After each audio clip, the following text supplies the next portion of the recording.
apabila penduduk sudah punya NPWP, maka digunakan NIK dan NPWP ditambahkan dalam semua pelayanan publik. Pukul 5.30 kontak dan didapati pukul 7.00 meninggal dunia.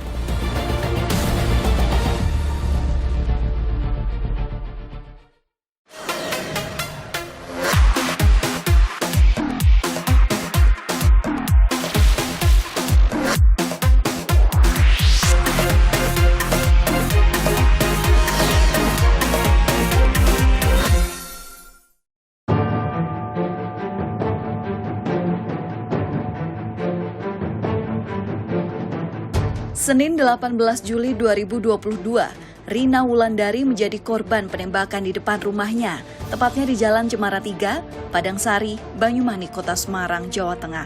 Korban adalah istri seorang anggota TNI.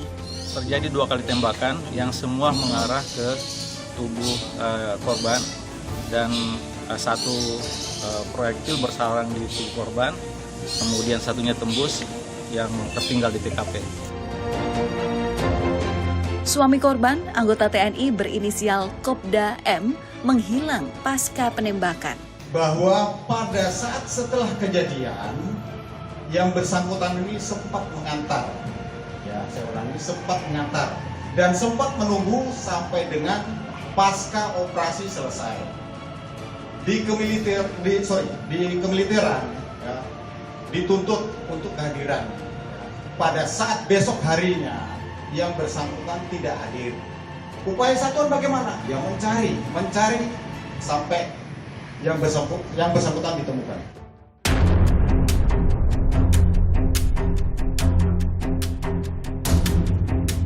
Polisi pun berhasil menangkap para pelaku penembakan. Dari penangkapan tersebut dan pengembangan penyidikan, dugaan keterlibatan suami korban menguat. Dugaan memang kuat karena suami dari korban ini lari sejak hari pertama. Dan bukti-bukti investigasi ini sudah mengarah kepada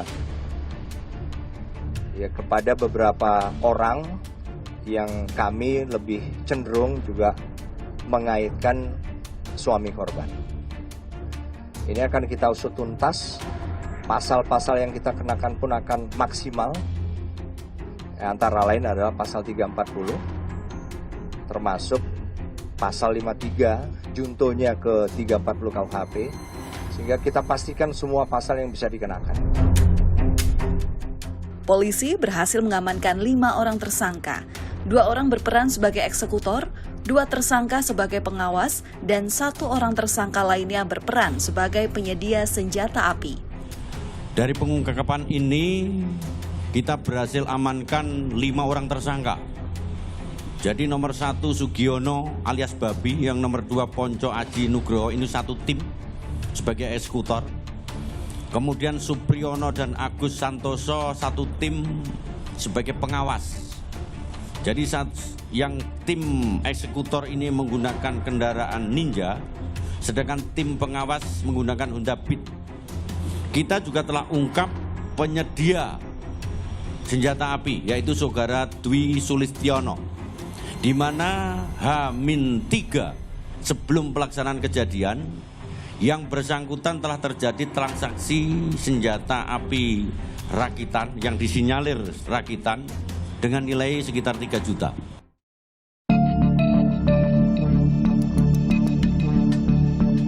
Dari penangkapan 5 orang pelaku tersebut, polisi menemukan barang bukti antara lain sepeda motor, senjata api yang diduga rakitan, beberapa butir peluru dan rekaman CCTV. Dari barang bukti dan pemeriksaan para saksi, polisi menemukan adanya imbalan yang diberikan suami korban kepada para pelaku sebesar 120 juta rupiah. Kemudian, setelah dilakukan penembakan, korban dibawa ke rumah sakit. Di rumah sakit, suami korban melakukan peneleponan kepada eksekutor dengan dilakukan untuk memperoleh transaksi uang hasil pelaksanaan kegiatan. Kemudian suami korban keluar di minimarket 300 meter dari rumah sakit, diberikan uang 120 juta sebagai bahan kompensasi dan telah dibagi oleh para pelaku. Polisi mengungkapkan Motif penembakan tersebut adalah perselingkuhan yang dilakukan oleh Kopda Muslimin.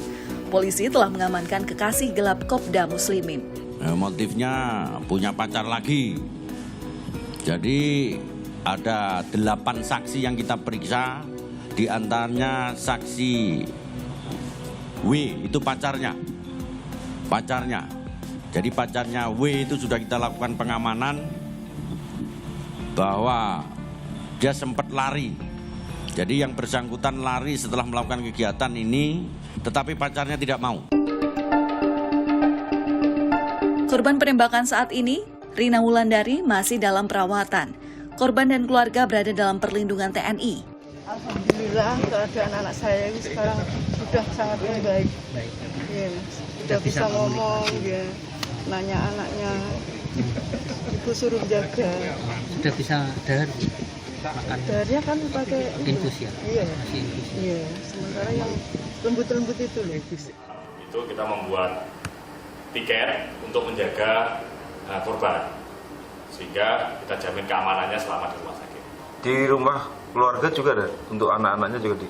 Untuk anak-anak dan keluarga sudah kita pindahkan, kan itu rumah pribadi yang di Jalan Cemara, Ya. itu sudah dipindahkan di asrama Yonagano 15. Jadi kita yakinkan keluarga aman di lingkungan asrama. Cerita harus berakhir dengan tewasnya Kopda Muslimin sebelum sempat menyerahkan diri. Kamis 28 Juli 2022, polisi membawa jenazah Kopda Muslimin dari kediaman orang tuanya di Kendal, Jawa Tengah. Pada saat pulang, beliau sempat minta maaf, bahkan oleh orang tuanya dituturi untuk menyerahkan diri dan lain sebagainya. Dan timbul komunikasi antara M dengan Pak Mustaqim untuk minta maaf. Tapi ini pukul 5.30 otak dan didapati pukul 7.00 meninggal dunia. Tim gabungan Polri dan TNI tetap memiliki tanggung jawab menuntaskan kasus ini karena masih ada 5 orang tersangka yang tega menghilangkan nyawa atas nama imbalan Rp120 juta.